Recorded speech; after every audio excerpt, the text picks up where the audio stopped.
bohong.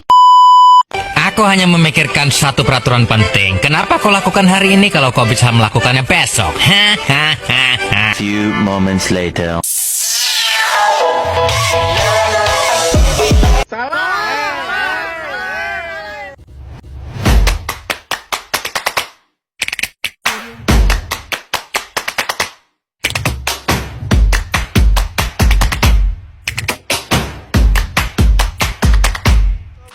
Assalamualaikum warahmatullahi wabarakatuh.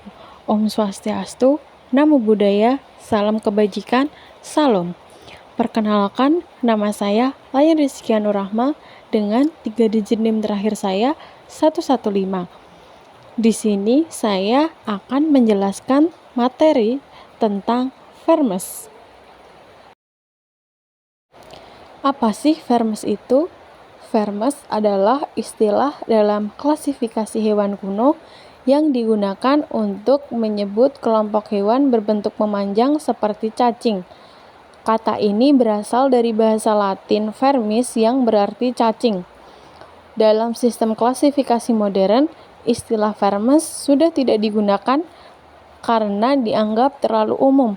Hewan yang dulu termasuk dalam kelompok vermes kini dibedakan menjadi beberapa filum, yaitu ada Platyhelminthes atau cacing pipih, Nematoda atau cacing gilik, dan Annelida atau cacing gelang.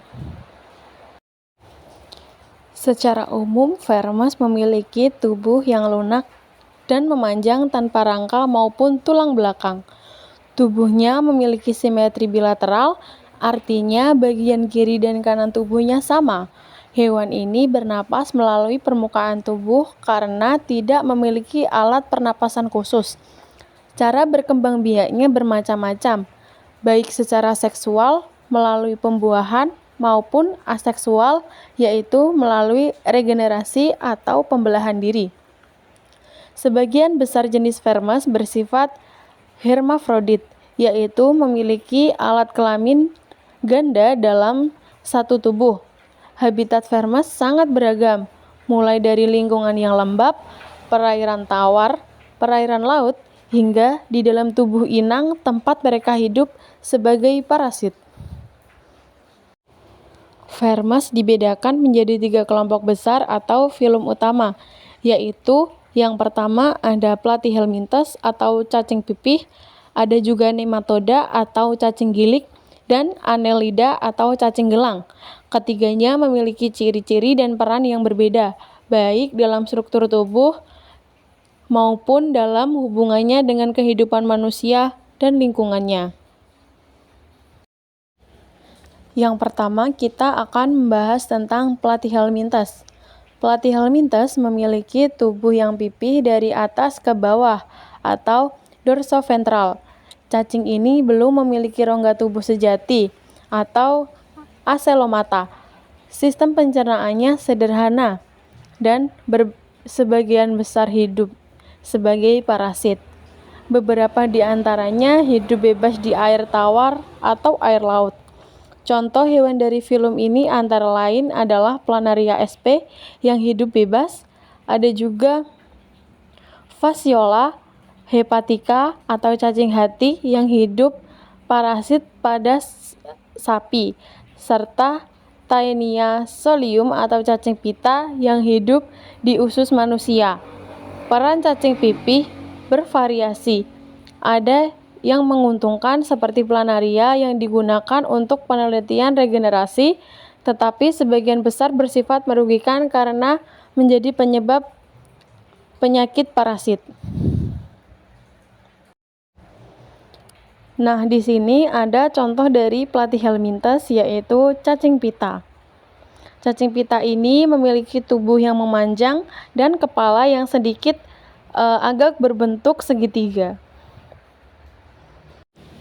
Selanjutnya ada Nematoda atau yang sering disebut dengan cacing gilik. Cacing gilik ini memiliki tubuh panjang seperti benang dan tidak bersegmen. Hewan ini sudah memiliki sistem pencernaan lengkap, yaitu terdiri dari mulut dan anus. Namun, belum memiliki sistem peredaran darah. Tubuhnya dilapisi oleh kutikula yang kuat untuk melindungi diri. Sebagian besar nematoda hidup sebagai parasit pada manusia atau hewan.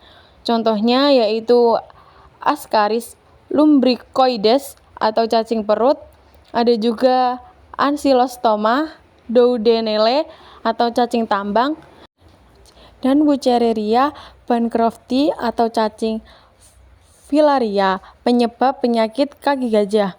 Walaupun kebanyakan merugikan, ada juga nematoda yang bermanfaat dalam proses penguraian bahan organik di tanah. Di sini ada contoh nematoda yaitu cacing gilik. Cacing ini berbentuk memanjang dan semakin ke depan tubuhnya semakin mengecil. Selanjutnya kita akan membahas tentang Annelida. Annelida merupakan kelompok cacing yang tubuhnya bersegmen-segmen seperti gelang.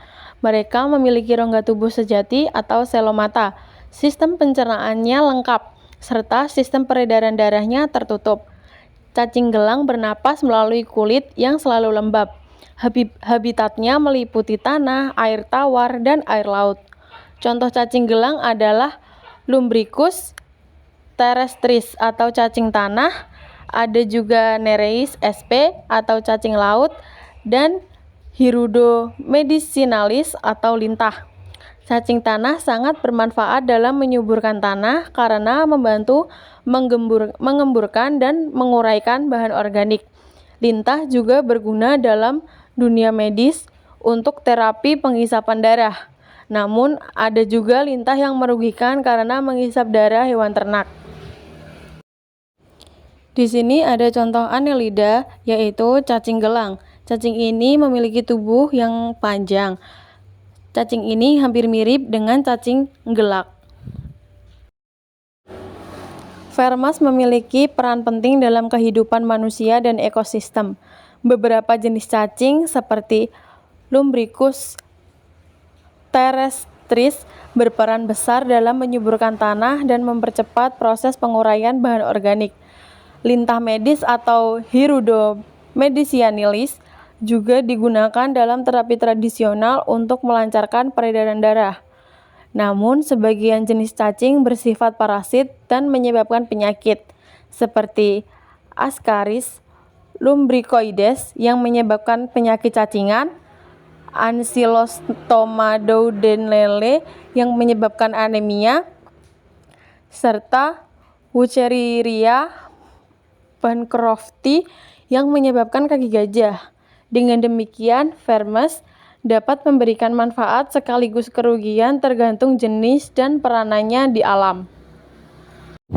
Jika dibandingkan, ketiga film Vermes memiliki perbedaan penting dalam struktur tubuh. Cacing pipih tidak memiliki rongga tubuh sejati. Cacing gilik memiliki rongga tubuh semu, sedangkan cacing gelang memiliki rongga tubuh sejati. Sistem pencernaan juga berbeda. Platyhelminthes memiliki sistem yang belum lengkap, sementara nematoda dan Annelida sudah memiliki pencernaan yang lengkap dengan adanya mulut dan juga anus.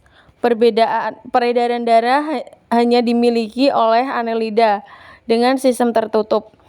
Dari segi habitat, Platyhelminthes banyak hidup sebagai parasit, sedangkan Annelida umumnya hidup bebas di tanah atau air.